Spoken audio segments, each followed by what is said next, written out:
All right. Welcome back to the Asking for a Friend podcast. Again, my name is William. This is my wife, Jul, and we are here to answer your questions on all things relating to biblical marriage, dating, engagement, parenting as Christians in the world that we live in. So it's been a blast. We're excited. So we have a couple questions we're going to dig into today. Yes, and just as William was saying, we've loved your feedback. We've loved your questions.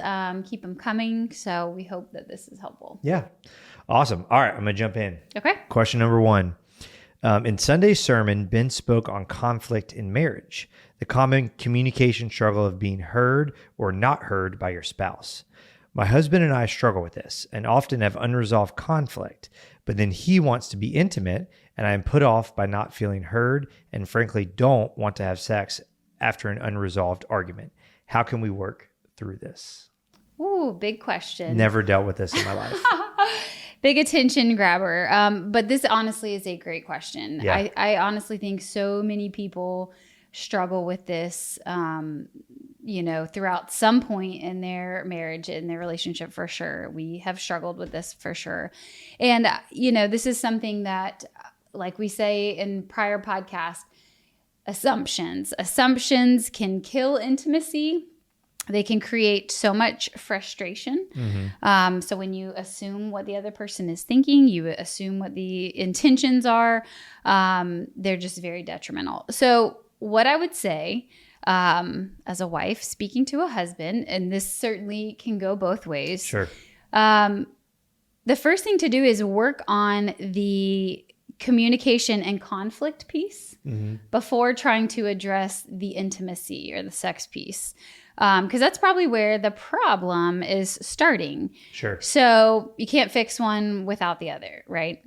In real life setting, what you don't want to do is end a conversation, end a conflict without really resolving it. Sure. Like the point of that is not to, okay, white flag, I surrender, you win, you're right, throw the towel in. Like that resolves nothing. Sure. Just like with parenting, with kids, with employee at work, like that doesn't resolve anything. So it's truly to get a mutual understanding from the other person. Yeah. And I really like in Ben's sermon how he, explained this and like, okay, well, I've said this and, I need to be heard. I feel like you're not hearing me. Well, I feel like you're not hearing me back. So I don't want to hear you before you're hearing me. And it turns into this almost comical like cycle that we do. So one thing William and I talked about and do and have done is practice that. Okay, what I think I'm hearing you say is da da da da da da da, repeating it back. You're allowing for clarification, further discussion, so that you guys can get on the same page and have a truly like mutual understanding. So.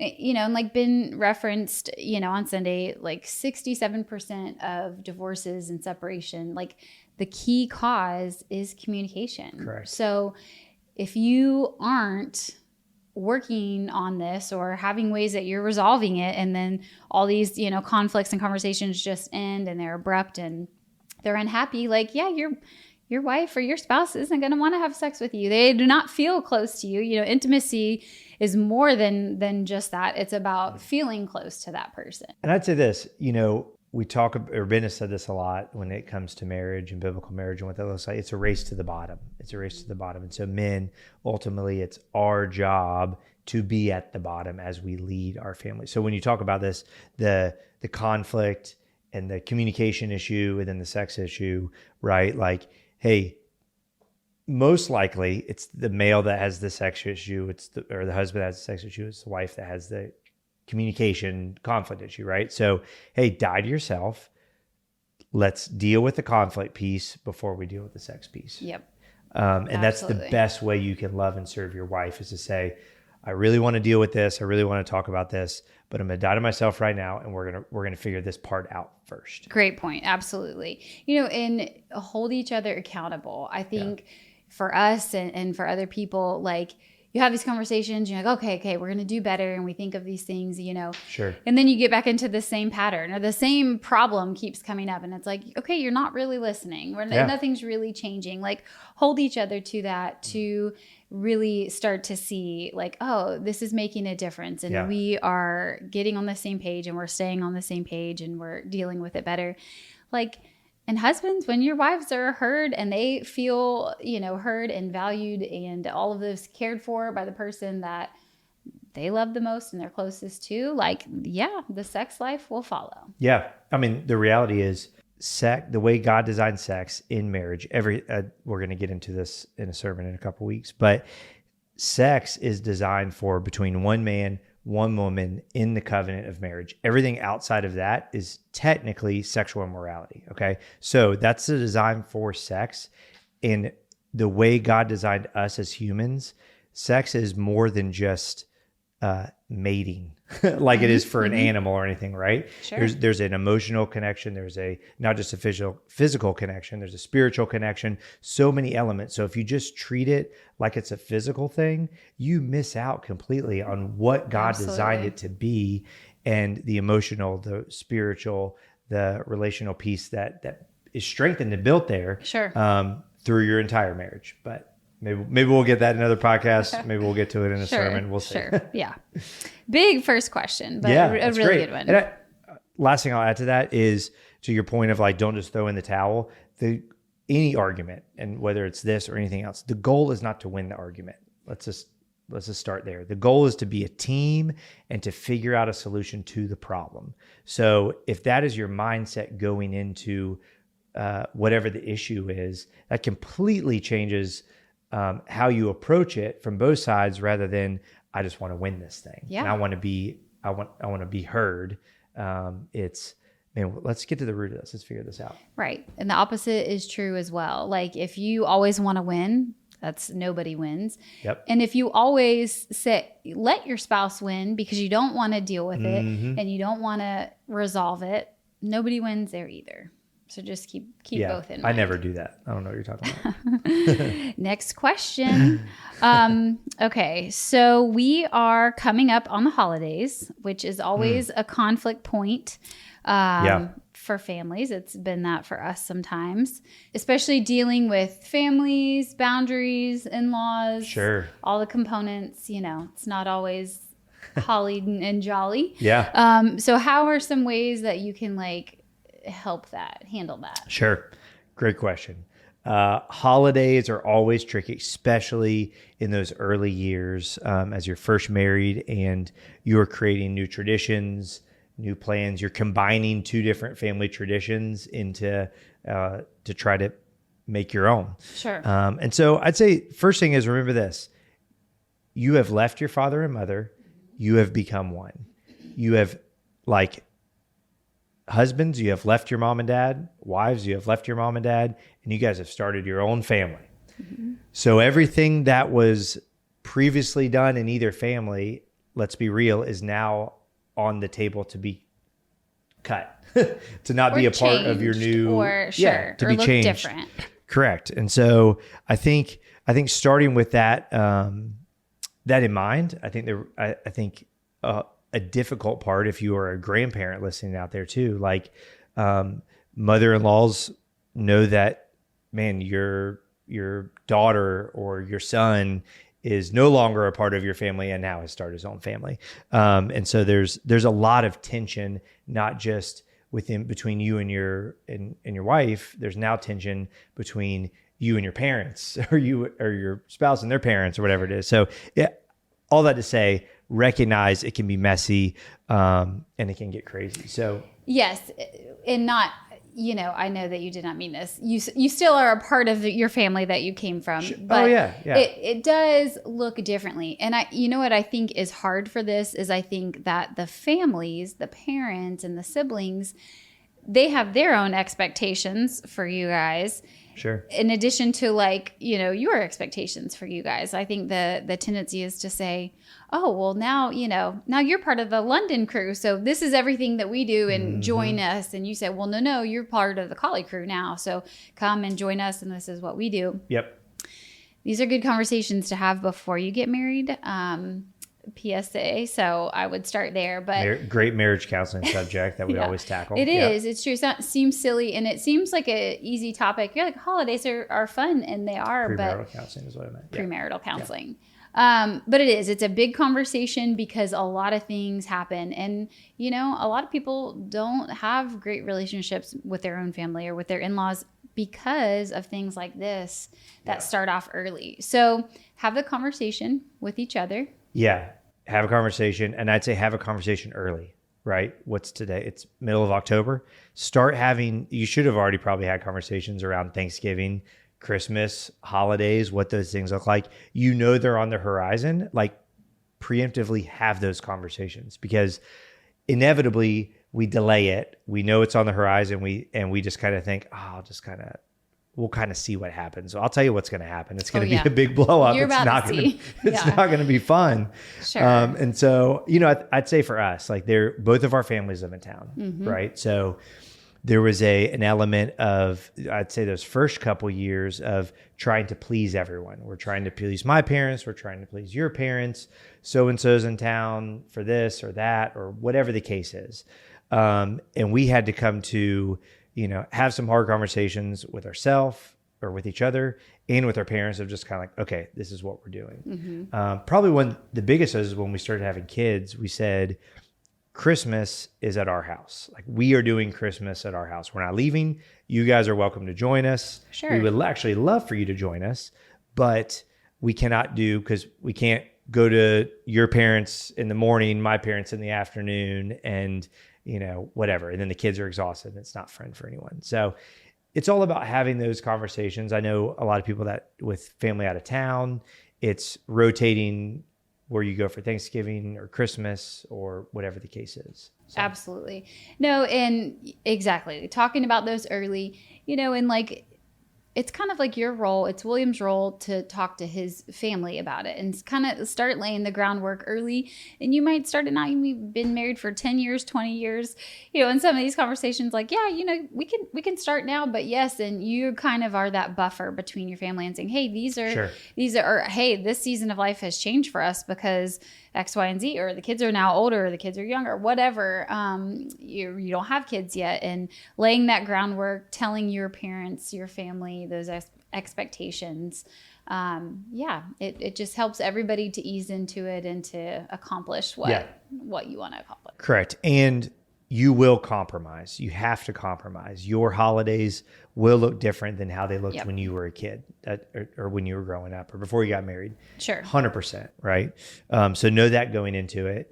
And I would say this, like, to the grandparents out there or the future grandparents out there, you have a unique role in being able to continue to parent your kids, but be able to support your kids and as they parent. Absolutely. Like, that's a massive transition and a whole nother subject of, as the kids become parents and the parents become grandparents, there's a shift for everyone that's involved. Absolutely. And so, I heard a guy say this, and both of our parents do a phenomenal job of this. We're very thankful for that example of, they're so helpful, and they're helpful as grandparents in so many ways, but they still allow us to parent. Yes. And so they come along and say, hey, I want to do this, but only if you want, or if that's cool with you guys, or if that would be helpful, or whatever the case. They allow us to make those decisions as the parents, not trying to parent as grandparents. Yes. And so that's great for,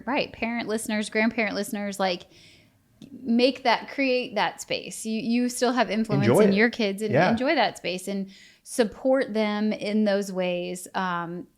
It's helping grow your family, your younger family, and seeing that. So such beauty in that, for sure. No, it's awesome. All right. Next question. Okay. We have multiple children, and they're all involved in various sports and activities, which often cuts into family time, church time, etc. We can relate to this. I'm sure a lot of you guys can relate to this question. The question is, how do you let your kids be involved, but also make our family and God the priority? We'll let you know when we figure it out. Obviously, this is a big, big thing. And really has to have a mindset of like countercultural in a lot of ways. Yeah. For us, what is helpful is to constantly remember and keep our eyes on what is the big picture for our Correct. kids. Yeah. What's the goal for our kids? What is the big picture goal that we are aiming towards? Yeah. Yes. So is that big picture to raise professional athletes?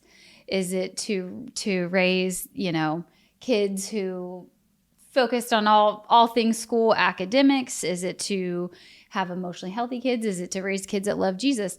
And so where that aligns with what our big picture is. Obviously for us, like our main goal is we want to raise kids that love Jesus and make that a part, the center of their lives, and making sure that we are modeling that is, the pillar, that is what we're basing all of our decisions off of. Correct. Yeah. That is the number one objective. The number one goal is we want to raise kids that love Jesus, and that's the center of their life, whatever they do, right? Yeah. Whether they are a professional athlete or a teacher or a police officer or a pastor, whatever the case is, right. A nurse. So the center of everything is, man, I want my kid to love Jesus, and whatever he ends up doing, that's all secondary to him loving and serving Jesus with everything that he has. So when it comes to sports, activities, man, there are kind of things that are non-negotiables for us. And I'm not saying this is easy, and I'm not saying we have it perfect, right? But, for us, our kids do one sport at a time, right? And that is with 3 boys, and only 2 of them are in the age of sports right now. That's incredibly difficult in and of itself. But so we don't want to say you can't do anything, but we also don't want to say you can do everything you want to do, right? And so I'd say the second part of that is we do the best we can to turn those things into family activities, right? We're going to practice. We're all going to go to practice together. We have a game. We're all going to go to the game together. That doesn't mean it's easy to do. It's actually, that's incredibly difficult, but it's more valuable for us to spend that time together than it is to, spread across town. And there's times where we have to do that. We have to divide and conquer and do these different things. We're actually dealing with this right now with, our 2 older boys in 2 different sports. And you were wise enough to kind of say, hey, let's actually try to do these on the same night so that we're not, having multiple nights of giving up another night of family time. And it's so easy to do. And I think the damage here is telling each other that it's only for a season, but you're setting up habits in a lifetime of seasons. Yeah. And again, for us, would it be cool if one of our kids is a professional athlete one day? Or sure, but we know that more importantly, even if they are or aren't or whatever, we want that to be centered on the time that we spend together as a family, our time with Jesus, and modeling that. And so we create these non-negotiables. I mean, we shared that, earlier on a podcast about the family dinners and how hectic and crazy they are. But that in such a short time, our kids have learned that, oh, this is a thing. And, oh, mom and dad, you missed this thing tonight. Well, why didn't we have this thing tonight?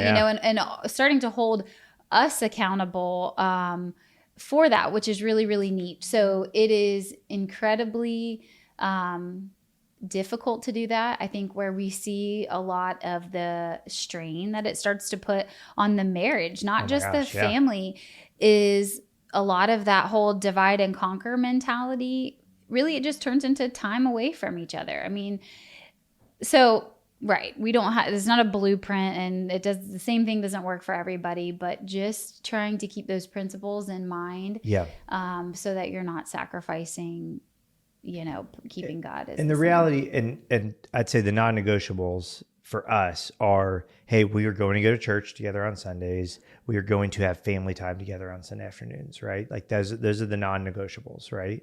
And so the reality is what you model for your kids is what they end up doing. So if you allow your child to not go to church because they have a baseball tournament, or you're going to allow your kid to consistently skip out on, family time because they have this thing that needs to get done or whatever the case is, right? What you're doing is you're telling them that it's really not that important, because the reality is they're going to go to college and Sunday morning is going to roll around. Are they going to get up and go to church? Probably not, because it wasn't that important when they were growing up. Are they going to prioritize going to church? Probably not. It wasn't modeled for them. It wasn't the value that was instilled in them. So, and again, like, we are raising adults, or the goal is to raise adults. And so we're just going to set them up as best we can. And we're going to make mistakes. We're not going to get it perfect. Yep. Ultimately, they're going to make their own decisions as adults, but I'm going to model and try to set them up as best I can. Absolutely. Great answer. I love that saying about, you can see where somebody spends their money. You look at their bank statement. Yeah. It's true about your calendar. So like, if you're like, oh yeah, like we try to go to church and we, this is important to us. You can say that all day long. But when you look at your calendar and where do you and your spouse and your family spend your time, weeknight in, weeknight out, weekend in, weekend out, that's your priority. So keep that in mind, with this and as you move forward. Yeah, that's good. Okay, next question. All right. Should you make your kids go to church? Part 2, should you make your teenagers go to youth group? Okay. Why not? Well, I think piggying off the last question, my short answer is yes. And I'll explain that a little bit more. But again, the forefront of our mind, what's my goal? And as long as our kids live in our home, they will do the things, have the rhythms that we value and we believe are important. I believe going to church is very important. I believe having family time is very important. I believe having community with other believers is very important. So we are going to model that, and we aren't just going to model it. You are going to participate in that activity as well. Sure. Because I like to think, for, everybody's kids in different ways are picky eaters. Sure. And if I just let my kids eat whatever they would want, they would eat chicken nuggets, hot dogs, candy, Prime for all the drinks. Yeah, Prime. They would just drink Prime all day, every day, right? Like, I'm not going to do that. Like, a reasonable parent would not do that. A reasonable parent is going to say, no, here's some fruit, here's some vegetables, here's some healthy snacks that you need to eat, right? And they don't like it. At first, right? Sure. They're just like, oh, like, this is awful, Why do you hate me? Yeah, exactly. And you don't look at that and go, oh my gosh, I hate my child for making them eat vegetables. I am awful. Yeah. And no, you say, no, I'm the adult. I know what's best and I know what is healthy for you. And so I'd say the same thing with your spiritual walk, right? If your kid doesn't want to go to church and I'm talking elementary age, right? And they don't want to go to church and you feel like you're dragging them every time, man, think of that like, you might be dragging him, but like the Lord's going to continue. He's going to use that eventually. Right. And so, I'd say, with the vegetable analogy, it's also, the goal is not to have them eat and like every vegetable that's also available. They won't. They will not. But the goal is to have them eat healthy food and eat vegetables. And so if there is a vegetable that they like cucumbers and carrots, awesome. Here are cucumbers and carrots. We're going to crank these things out, right? But I'm not just going to keep throwing peppers at you until you eat a pepper. So I say that to say, if there are things that your kids gravitate towards and that they are spiritually growing from, and they're biblical and they're gospel centered and they're healthy, they're trusted. Yeah, absolutely. By all means, lean into that. Yeah. Like, you should lean into it. I'd say this, if you go to a church that doesn't have a good kids ministry or a good youth program and your kids hate it, find a church that your kids love. Absolutely. A lot of parents ask us, their kids, especially getting into the middle school or high school age, the youth and things like that, they're like, well, they want to go to youth group, but they want to go to their friend's youth group and it's not our church. Is that okay? You know? Sure. And to William's point, like, yes, like as long as you are comfortable with that family and know that this church is a good church, you know, yes, let them go, Sure. you know, in a space where they want to go. You want to feed that desire, that excitement and things like that. Gosh, and yeah. that may look different.